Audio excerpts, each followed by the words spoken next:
What's up? What's up? What's up? What's up, everybody? Welcome to episode number 2 of the Lambitious podcast. Today we have a very, very special show in regards to um, essential workers on the front line, healthcare professionals.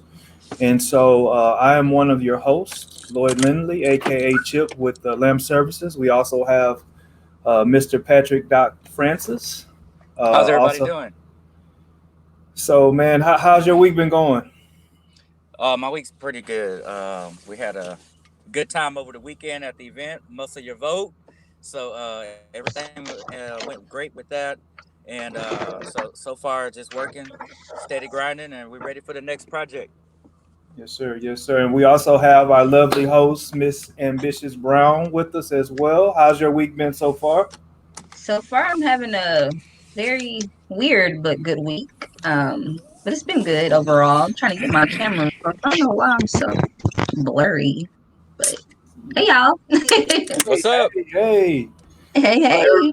everybody is maintaining and staying safe as possible and doing the necessary things to you know quarantine, right?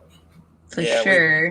we look like we're going back to where we was in for our birthday in March. We had to shut everything down and Right. cancel everything. But like I said, we actually was not. We actually went through with our event at Musclehead's Gym on 7-Eleven, along with a couple of other folks, MJ Creative and T Phelps, along with the owner of Muscleheads, Mr. Clifford. And we had a successful voter registration rally event, and it was really hot. So we appreciate the donation of water, and we had a lot of people show up that some of them knew about it, some of them didn't know about it, and they just ended up walking in and saying, "Hey, what's going on?" We were like, "Hey, did you register?" A lot of them was like, "No, we didn't register. I haven't registered yet," or "This is my first time." So it was actually a good feeling to be able to catch a lot of people that did not register yet and to inform them about the candidates. Also, it was I was able to capture some of it on film and put it out there, so hopefully it can encourage more people to do the same thing. Absolutely, absolutely. I mean that's change starts with the power of voting within the community, and I know we have a huge event coming up October 17th. So, if you're Part two. registered to vote, yeah, part two. If you're registered to vote, definitely right now is the time to do your homework to see what candidate is best for you, and then when it comes time to vote, let's do it. Let's make it happen. So. Yeah. No, I know Miss Ambitious Brown. I always stay busy. So what have you had on tap over this last week? Really, I'm transitioning from one place to the next place. So I'm doing a whole lot of unpacking and just I got a lot going on. Just trying to get my shop set back up how I had it. So I've just been really rebuilding, just transitioning into this new spot and getting my stuff together so that I can get back to making shirts and masks and doing all the things that I do more consistently. Because right now I'm going back and forth between one place to the next place, so it's a lot going on. But I'm almost finished. I'm only missing. I just have to get my one a computer, and I'll be set up. But so hopefully by next week. But outside of that, I really haven't had a lot going on. I do know that September is Sickle Cell Awareness Month, and we do have a month-long Darling Dash going on for the As One Foundation that I do part-time work for. So we will be bringing awareness to sickle cell the entire month of September, so we can definitely stay tuned for that. I will have a couple of more items for my Rillo 87 line coming out. I'm not really going to catch the summer vibe, so I'm about to pick up for fall and got some stuff dropping for that. And other than that, I'm just living life and being happy, quarantining, making the best out of everything. Nothing major. Yeah, I got my lamp my lamp mask from Rillo this weekend. That was So dope. Yeah, That was dope. I needed I that. need I need mine. Ambitious. I need mine. I got you. Like I said, I'm transitioning, but I'm still, I'm making things happen. So Yeah, I got you. Just let me know what's up. Okay, okay. All right, y'all. But with no further ado, we need to get to our first guest, Miss Amber Simmons Clark, who is a nurse practitioner here in Houston. She has a, great story, y'all. So I'm going to go ahead and add her on here for us. And there she is, Miss Hi, you Amber. guys. Hey, Hey, what's Hey, up? how you doing? I'm doing great. How are you? Man, we're doing well. We really want to thank you for coming on with us. Your story is just tremendous, and we definitely wanted to, have that shared with the world, man. So we thank you for Oh, coming. absolutely. Okay, how's your Absolutely. week been? Um, busy at work. But it's been a good week. Blessed. Yes, yes, definitely. Okay, okay. Well, Awesome. Yeah. awesome. I mean, well, first, just let us know. Like, tell us about you. Tell us how you got started in your career. Just tell us a Oh, little bit about who wow. you are. Okay. Well, I started off as a registered nurse, was doing that for many years. So total about 12 years, and I've been a nurse practitioner for about two. I specialize in pain management now and primary care. Um, first, I definitely want to talk about before I get into more in-depth things. I did have the opportunity to go to New York and see the COVID firsthand and see the impact that it had on their community. I had the opportunity to work at a large hospital in the Bronx and saw the effects that COVID had on those patients. There were more indigent patients. The underserved community was there. Um, I basically, a nurse wants to help. We just want to help. And Yeah, seeing that those patients were dying over there at such a rapid rate, seeing that they were running out of hands. They basically were running out of hands. Nobody was there to help. Everybody was spread thin. They needed more people, so they were outsourcing from wherever, whatever state they can get a nurse, a nurse practitioner, a physician's assistant, anywhere they can get those hands was where they were pulling them. So there was two other nurse practitioners that went over there with me, and everything that they said was happening there. There were so many patients in the emergency room there that they couldn't even get to I, them, so they were dying before they could even get to them. oh, wow. so I guess the first question that we were going to ask you was like how, from your viewpoint, the overcrowding in the hospitals, a lot of people don't think that it's real. And a lot of people think that, the media is just over exaggerating things. So from your viewpoint, you're saying like, yeah, this is real. This happened. This is how it was.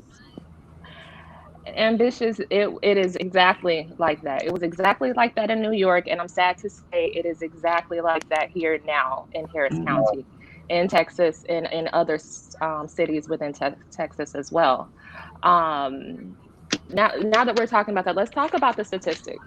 So, United States confirmed cases 3.5 million as of today. Deaths 138,000. Let's break it down a little bit more. Let's talk about Texas. Now, Texas has confirmed cases almost 300,000. So, almost 300,000 of that 3.5 million is in Texas now. Deaths 3,000. So, let's break it down a little bit more. Harris County confirmed cases today 47,000 cases. So, we have 47,000 cases of COVID in Harris County right now. How are we accommodating all of those sick patients in the medical center? Right now, the medical center mm, is at 100% capacity. They wow. cannot hold anybody else. Their ERs are filled with critical patients. Patients that usually would go to an ICU are being housed in the ERs because they have nowhere to go. They're making these Yeah. they're making these makeshift hospitals in places outside of the hospital, NRG centers, to house these patients. They have made Texas Children's Hospital an adult hospital. Pediatricians that have never taken care of adults are taking care of adults. They're used to taking care of children. Yeah. They're just been thrown out there, and that's exactly what happened in New York. When I was in New York, I don't have experience in the ER. I don't have experience in acute care. They did not care. If you had a Wow. license, you go Go. wherever, Yeah. because we just need somebody to take care of these people because they're dying before you can even get to them. The patients are Wow. making it to the hospitals, but there's not enough nurses to take care of them. We were having 11 to 12 deaths per doctor every night while there. This is the same thing that is starting to happen now. We have over 500 deaths here in Harris County. Elective surgeries they've stopped because they're trying to hold the beds for the people that really need them. They're now diverting people. If you don't have COVID, they're diverting people outside of Houston to hospitals that can take care of them because there's nowhere to go. In Hidalgo County, the EMS are waiting 9 to 10 hours to drop off patients in the ER because there's no beds for them to drop them off to. So now the EMS that are in the community to handle other issues other than COVID, there's nobody out there to answer 911 calls. Like people Yeah. are waiting at their homes for people to come to help with emergent issues that there's nobody out there to do it because they're waiting at the ER to drop patients off that came before them. It's Yeah. ridiculous. This It, is it real and people sounds need to take it serious. so. I mean, to go towards that, what's the solution? Like, there are deaths there, but how are people recovering? Is there anything? I know the mask, people wear masks, wash your hands, the proper steps that we have to take to slow down it. But what, from your standpoint, what's the best solution for us to slow this down, slow down the curve, and get back to living? Okay, that goes back to that's gonna go down. So let's talk about the transmission. Transmission of COVID is droplet, meaning small particles of spit that go out when we cough, sneeze, or if we're just talking. That's how you Mhm. get COVID, by breathing that in. Now, that's the reasoning why we say stay social distance, 6 feet. And if you have your mask on, that's even more. That's going to help you even more. That's going to decrease Mhm. your chance of getting it even more. So stay 6 feet. So if this person does cough, this person does sneeze, you're covered. It's not 100%. It's not a foolproof, but it's going to decrease your rate and get you home to your family, most likely. Okay. Now, you can also contact COVID via touching surfaces. So you can transmit it via touching certain surfaces. So you'll see people wearing gloves. You're in HEB touching things. Then you go into your car and you got these gloves on. Take your gloves off. Yeah, cross contamination. Okay. Yeah. Right. Keep your hand sanitizer in your car. Do as much as you can to not to stay away from people that may have COVID.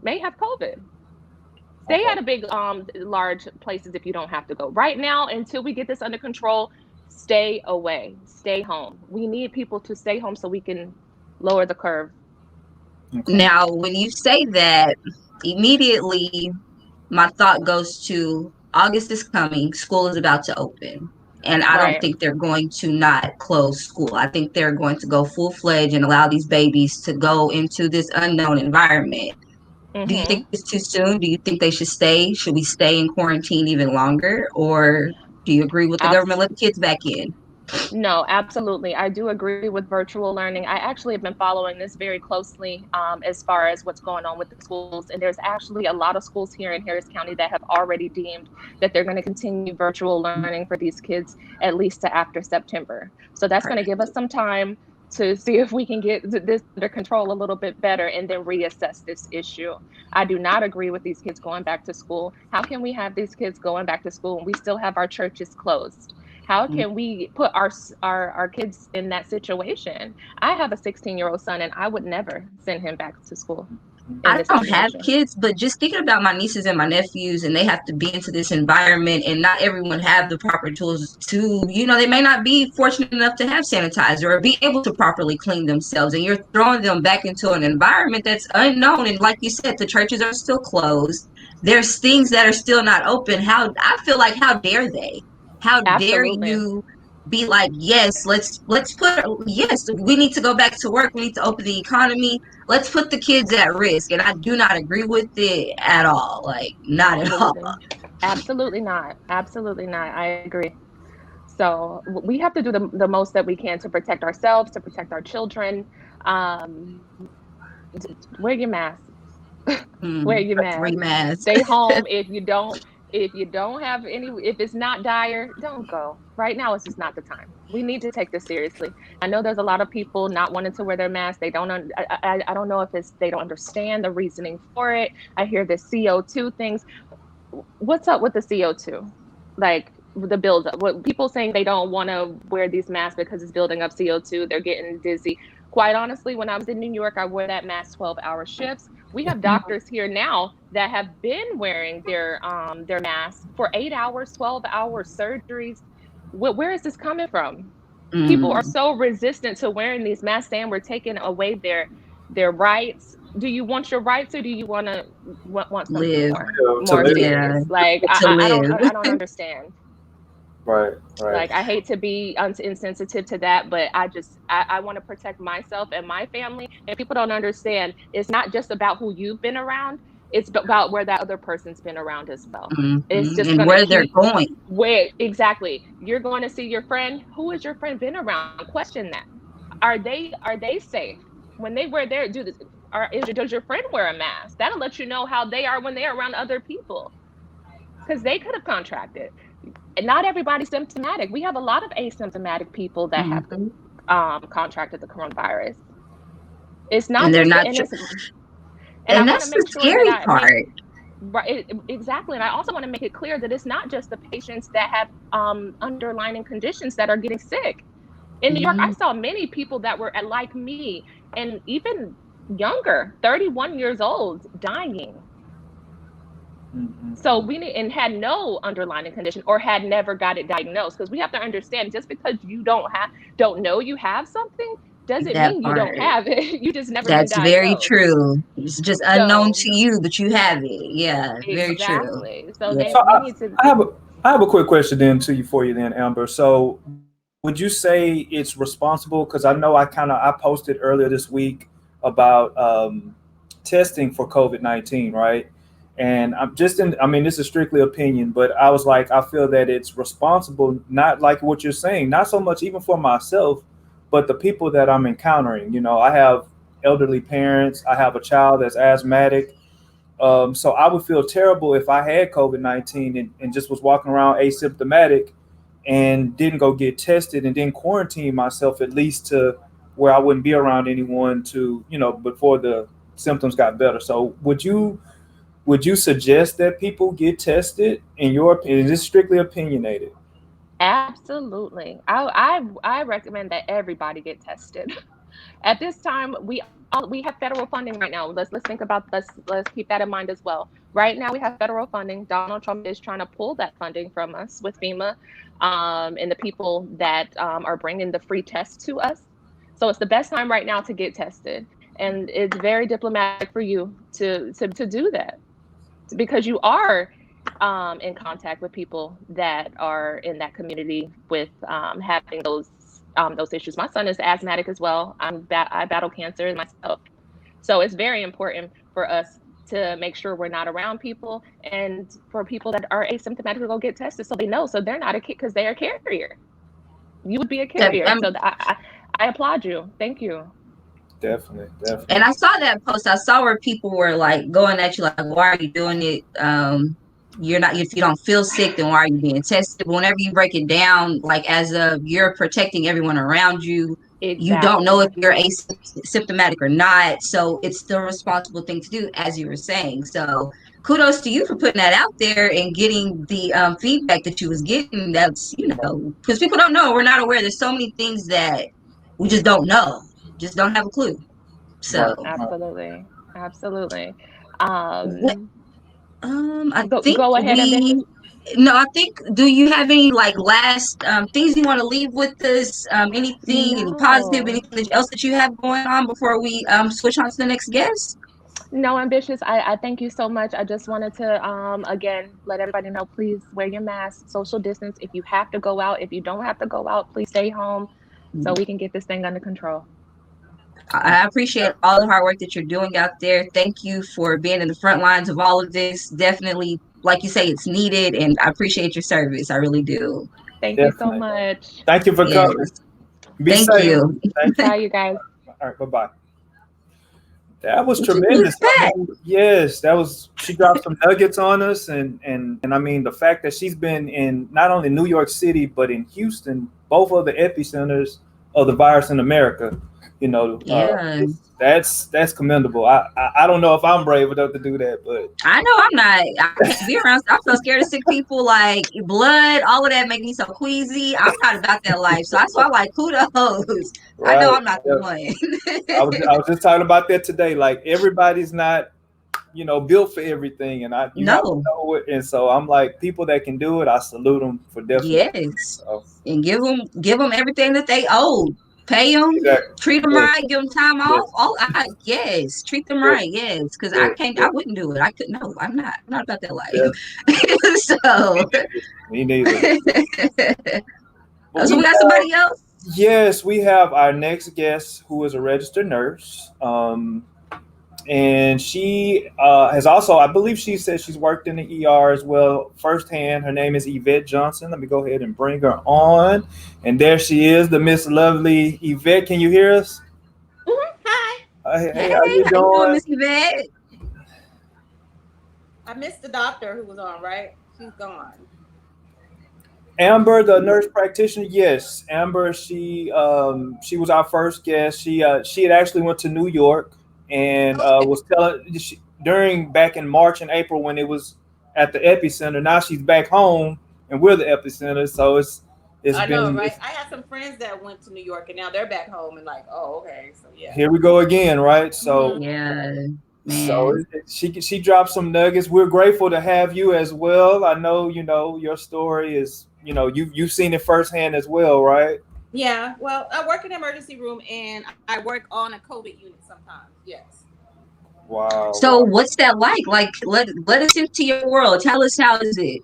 Okay, so working on the COVID unit, the first thing that I noticed, which I like the contrast from the news, it's not a lot of black people. Now, mind you, I'm in Cyprus and I'm in Tomball, but it's a lot of Hispanics and older white people that I'm seeing that Mm, are admitted and that are on the unit. So, I'm looking for that. Oh, it's black people. We down at our alarm them out. I don't know if that's not here or the area that I'm in, but when I see it, the bulk of people I see, even in my ER, it's Hispanics or mm. older white It's people. interesting. Not That's saying we don't interesting. have it, not saying that we don't get it, but that's what I see especially on the COVID unit that I work on.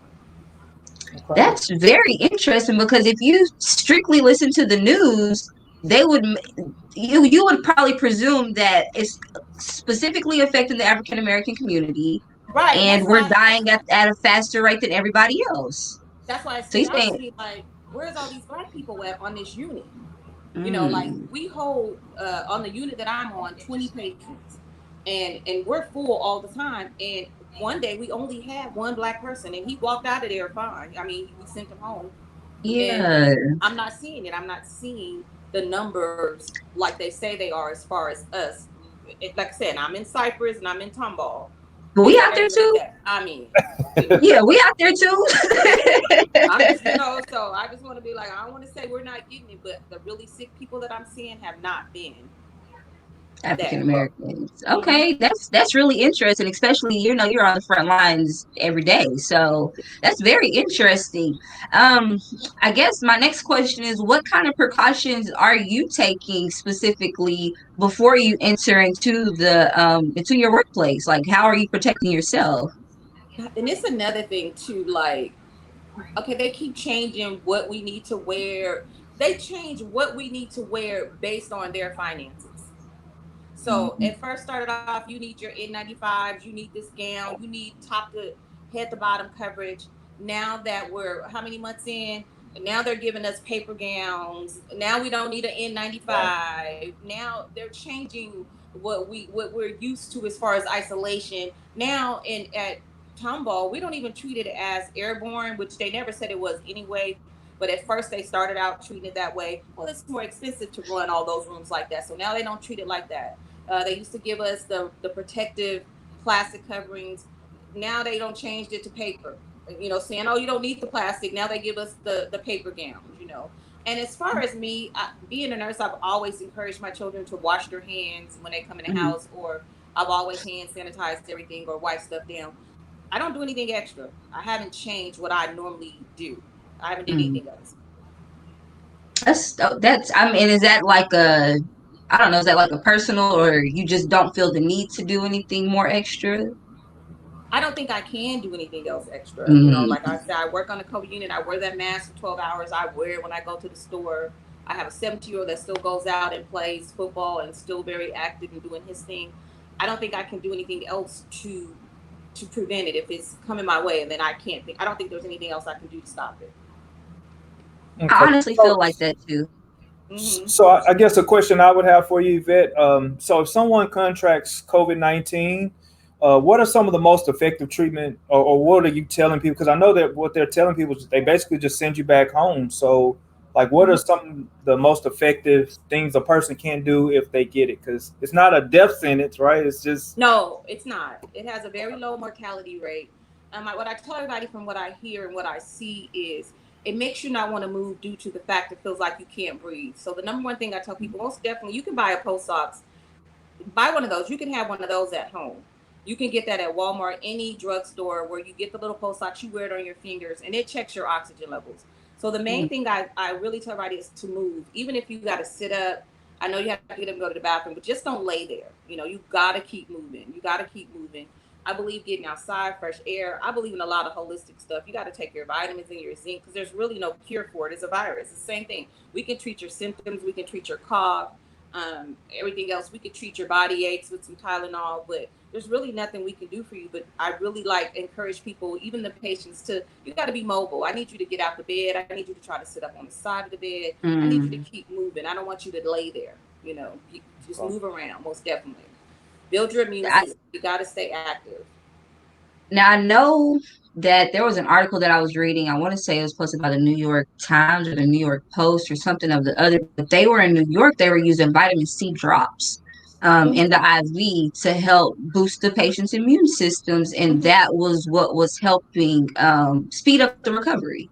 We have So a few patients. That's all they get is if they don't have the combination of pneumonia, if they're just COVID positive, that's all they're really getting. If they're healthy and they got it and they're having some breathing issues, is zinc, vitamin C.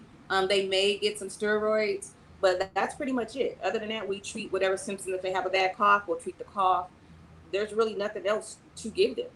because if they put you on a ventilator, that's the worst thing that can happen, almost, right? From what they're Yeah. saying, when you put you on Mhm. a ventilator, it's almost okay. Yeah, we've had some people that make it off of it, but that's anybody healthy too. I mean, once you're intubated, there's no coming back from that. And if you already have some comorbidities or some underlying issues, especially if you're asthmatic and you get a virus that attacks your lungs, you know, you're gonna have a hard time recovering off that thing. very true. So you were speaking about holistic things. Do you have any herbs that you would recommend to people to use? You know, as far as herbs besides smoking it, I don't know. No, I'm just joking. um, I try to do what I do is a lot of green tea. I mean, that's what I do naturally anyway. I drink green tea. I know there's a lot of herbs people can use or do. I'm not really sure. You know, I know a lot of people elderberry. I hear people say that That's what I've been ginger, on. Yes. lemon. Most Hmm. definitely a multivitamin. I give my kids multivitamin. I was giving them that anyway beforehand. Um, Vitamin C, all that stuff we were doing beforehand too. You know, I give them a little ginger. They don't even know. I put it in their food. They don't know. Yeah, So that's really it. Okay. I like that. I mean, it's the way because I mean, I'm thinking along the lines of reopening. Are we going to like live in fear forever? Are we going to live like, ooh, can't touch this person, can't be?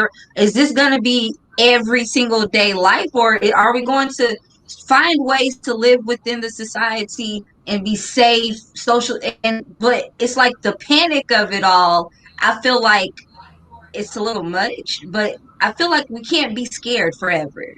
I agree with you. I think we can be scared. Like since the beginning of time, we need sunlight. We need social reaction. Let's not talk about wearing that mask 12 hours. Honestly, gives me anxiety. You know, Mm. so we're not even talking about the mental health issues it's causing people to have to wear that mask and isolate from other people. It's really depressing at times to have to wear that mask and not being able to breathe. You know, I'm not saying by all means, I'm not telling people not to wear it, but it causes other issues and other problems that comes along with it. So I'm hoping we can get back to normal. It's a virus, and eventually, honestly, the more people that come across it, the more we'll build a resistance to it, and the more we Mm-hmm. can, the sooner we can go back to normal. Oh, yeah, I agree. I Well, agree. one good last question I think that we have too, though, for you. Once healed, in your opinion, Yvette, do you think that COVID has like a lingering effect? Because I'm starting to see people that say they're catching it twice now, and that it's coming back to them. And since it is a virus, do you think, for our listeners, viewers out there, do you think that if they do, contract it, it has a possibility of coming back? Yeah, and here's what I think. It's like I said, because it's a virus, it's like the flu. Like every year, people like, oh, I got the flu shot and I got sick. Well, that's because you got sick with a different strain of the flu. So it is a virus. It will change. It will adapt because it knows we're trying to kill it. So it's going to try to fight for its survival as well. So they may have, and I know they said you might have the coronavirus A or there's coronavirus B. So yeah, just like with the flu, you can get it back to back or get a different strain of it. I do think you can. Yes. Uh, okay. Mm-hmm. So But it's like like, it has yeah, a it's very low mortality rate, and again, not discounting anybody, any death. Most likely, you can beat it if you're healthy and you're trying to stay healthy and you're moving around. Most likely, 99.9% you can recover from it. and I've been looking at the numbers and the curves. They really don't report on the recovery. They don't. There's not many reports on, okay, this amount of people caught it and now they're good. That's what Mm-hmm. I want to hear about. So I like that. On my unit, man, I'm there when case management's coming by and they like, this lady is breathing. Your oxygen tests have to be between 92 and 100. And I'm there when they like, okay, she 85 without oxygen. And they're like, okay, send her home with some oxygen. She good. Like they sending these people home. Like, you can go. I've seen doctors, a patient come from the ER, we admit him. The pulmonologist, the lung doctor comes around, be like, why is he here? He don't have no symptoms, and discharge him like 30 minutes later and tell them to Wow. just go home and self-isolate. So it has, Hmm. like I said, it's the mortality rate of it is really low. Not, when people I hear that they're really sick. The one thing that I wanted to make people note of that it raises your D dimer, which is a lab test that gives you the level of how thick your blood is, makes you more susceptible to throwing a blood clot. So that's very important that if people get to a point where their limbs or fingers start turning blue or purple, that's an emergency to go to the hospital. You get really low and you really feel like a lot of chest pain, that's serious too. You need to go to the hospital. You might not have any other symptoms, and you might have some chest pains. Go to the emergency room and get that checked out because it does elevate the D dimer, which makes people more susceptible to throwing a clot, and that's what you don't want to do, or form a clot. So you don't want to do that. You want to get that checked out. For sure. I'm very appreciative of your time tonight, Miss Oh, I Yvette. appreciate you guys You having me on. definitely came and enlightened us on some things, and I'm like sitting back. I'm like literally sitting back thinking, like it's Yes. been a good talk. It's been a Okay. very good talk tonight. Okay, good. I'm I glad took I some could. notes. Good, good, good. Thank you for having me. Thank you for inviting me. Thank you for your knowledge. Thank you for your time. And, we're grateful for having you. Okay, thank Definitely. you. All right. And All until right. next time.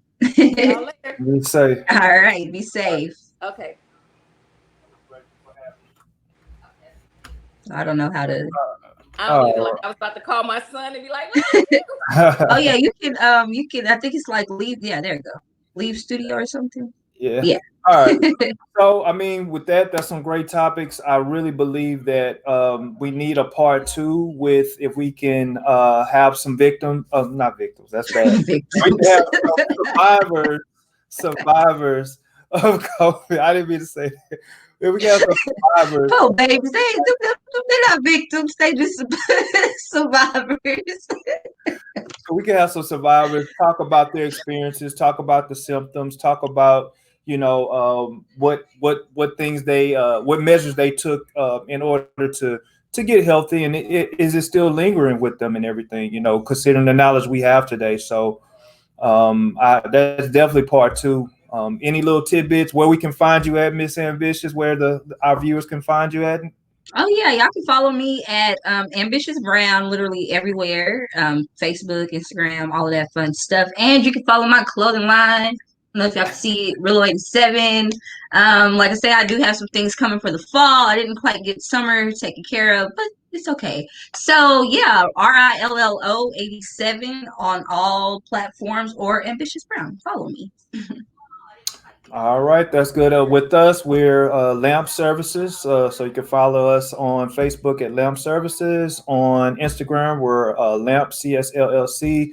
We're really going to be pushing the register to vote as well to get out to vote campaign, mostly your vote. And also, we have a project this Saturday with the HTX Market, basically registering some voters. That's going to be on the Pinemont area. We'll have more information on that. Any other information you need, though, we're at www.lampitup.org. Until next time, Miss Ambitious, has been real.